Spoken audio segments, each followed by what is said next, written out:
మీరు ఎప్పుడైనా చేపలో పుట్టిన రాజకుమారిని గురించి వినారా? ఇదిగో సత్యవతి. ఆమె మహాభారతంలో కీలక పాత్రధారి.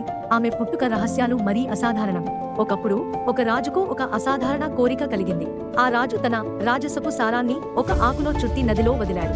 కాని అనుకోని మలుపు, ఆ ఆకును ఒక చేప తినేసింది. ఇది సాధారణ చేప కాదు, ఒక శాపగ్రస్త అప్సరస.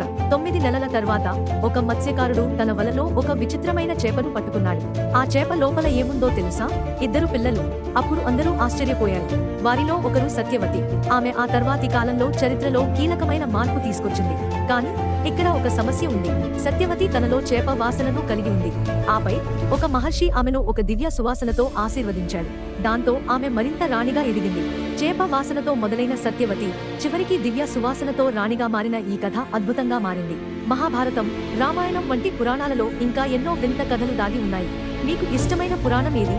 కామెంట్ చేయండి.